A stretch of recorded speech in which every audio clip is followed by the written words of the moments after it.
we begin with a woman turning the tables on armed would-be carjackers who were threatening her life. You know, as I watched this next video, I smiled, I laughed, and I almost teared up a little bit. But I also did a lot of head shaking. It was Monday afternoon, just before 5 o'clock, and Rachel Smilgeski was sitting in her boyfriend's car, getting ready to go into this Target, when 3 would-be carjackers picked the wrong one. They seemed like they were scared of me almost because I was going ballistic. I was like a little gorilla. Rachel tells 7 News something in her snap, but she says the ordeal started very differently as she sat in this parking lot Monday with the windows rolled down. I was just sitting here on my phone, and then all of a sudden somebody just pulls up and they just pull the gun right at my face and they start yelling, "Give me your phone, give me your keys, give me your wallet." I thought I was really gonna die over somebody trying to take a car. Rachel was scared and couldn't believe what was happening. She was about to call 911 when one of the 3 would-be carjackers knocked her phone out of her hands. He hit me right in the mouth right here with the gun, and I was starting to bleed all over. And then he put it up to my head, and he said he's gonna shoot me or give me the keys. Rachel gave up the keys. And I just thought, well, it's not worth it. And so I just gave him the keys, you know, because I didn't know what was going to happen next. And then all of a sudden something just snapped in me. And I was like, you know what? No, I'm not going to let this happen to me. This is not going to happen. I tried to stand on the top of the car, banging, "Help me, help me. They've got a gun. They got a gun." Thankfully, onlookers called 911, and that's when the tables began to turn. I've never been so conflicted about a self-defense story in my life. In one breath, I want to jump and scream, "Hell yeah!" right up until she said this. Once they started back away and run, I was like, oh no, that's it. And I chased after them. And I ran like the whole parking lot. And I was just wearing flops, so I lost my shoes, so my feet are all cut up and everything. Rachel cornered the guys, and one of them threw her keys back at her. Why would you do this? I'm all for being brave and having tenacity in the face of danger, but if I was her boyfriend and she told me she chased down 3 armed robbers in flip-flops with no gun, I'd give her this look. And then I would remind her that there's a fine line between bravery and wasted bravery. But once they already had your keys and they were running away, you might be able to make the argument that she was kind of feeding her ego a little bit, which I totally get because people are really sick and tired of being victims. We're sick and tired of criminals taking things we work our asses off for. And yes, it pisses us off and we want to protect our dignity, but chasing after armed robbers with no gun is like trying to mop the ocean and thinking you succeeded because you unknowingly started minutes right before low tide. They then tried to hide, but it was too late. Too many people were watching. DJ's employees just came out and they said males are hiding in their bathroom. Taylor police arrested 3 teenagers and recovered their gun. I asked Rachel where she got the guts to go after the bad guys. I've had everybody walk all over me and, you know, take advantage and stuff. And after it's been for years and years, you know, you just get sick of it. And I'm not going to let anyone do that to me anymore. She's just thankful for those who call 911 and says this is a reminder to be vigilant. This woman needs a gun because that little gorilla act that she said she put on won't work with some criminals. Actually, it won't work with a lot of criminals. She got lucky.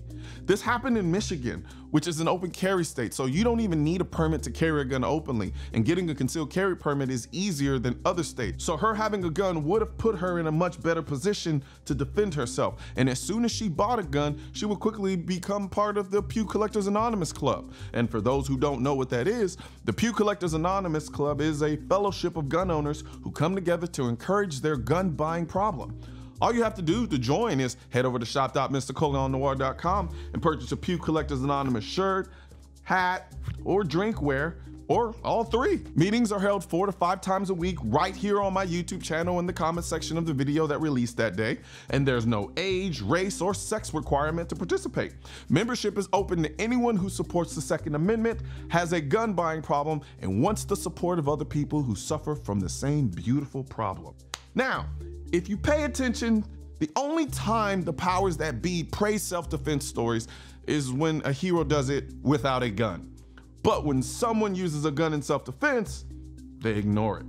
For example, you remember this? Hey, you saw the governor here. at the house just half hour or so ago. He spent about a half hour with Brandon, came out and called him a hero. Sheriff Luna Sunday called him a hero. And when I talked to his sister earlier today, she called him a hero. I'm just happy that he was not shot. That's Brenda Say talking about her brother Brandon, seen here on Good Morning America, talking about working at his family-owned Alhambra dance studio, Lai, when 72-year-old Hu Ken Tran walked in with a high-powered pistol, and he suddenly swung into action. Finally, at one point, I was able to pull the gun away from him, shove him aside, create some distance, point the gun at him, intimidate him, shot him and say, "Get the hell out of here, I'll shoot. Get away." Now, don't get me wrong, this guy is a hero and should be treated as such. And he was, even by the president. Joining us tonight is Brandon Say. And 2 weeks ago, during the Lunar New Year celebrations, he heard the studio door close, and he saw a man standing there pointing a semi-automatic pistol at him. He thought he was going to die, but he thought about the people inside. And in that instant, he found the courage to act and wrestled a semi-automatic pistol away from the gunman who had already killed 11 people in another dance studio. 11. He saved lives. The thing is, when this happens... But shortly after, he returned to the complex, armed with an AR-15 style rifle, and started shooting at the crowd. Police say a woman then pulled out her pistol, shot him, and killed him. I will say on the Charleston, West Virginia case, Charleston Police Department case, this lady was carrying a lawful firearm, okay? A law-abiding citizen who stopped the threat of probably 20 to 30 people getting killed. Joe Biden doesn't congratulate this woman. He doesn't call her and thank her because it doesn't fit their narrative of only celebrating people who don't use guns to defend themselves. Don't believe me?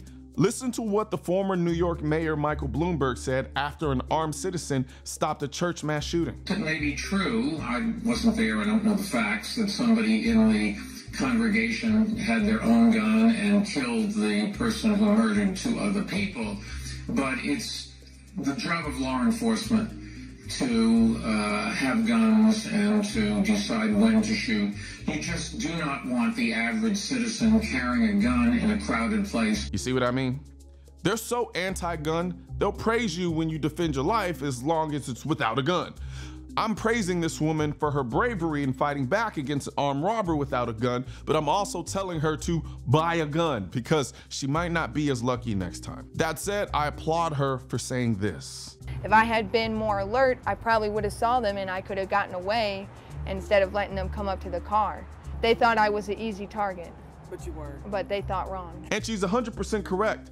Sitting in your car with the windows down on your phone isn't smart, but she more than made up for that lapse in judgment with her bravery and tenacity, even if there are aspects of it I don't completely agree with. So now I throw the question back to you guys. What do you all think? Do you agree with what this woman did? And if not, what would you have done and why? Leave your comment in the comment section of this video. One thing's for certain and 2 things are for sure. Politicians and tech giants don't want gun content to be recommended to you. And we're all fighting this culture war together. Now you can help do your part by liking, commenting, subscribing to the channel, but most importantly, sharing this video with at least one person. Together we can stop the suppression of our 2A rights. And don't forget to click the link in the description section of this video for the products that I mentioned in this video.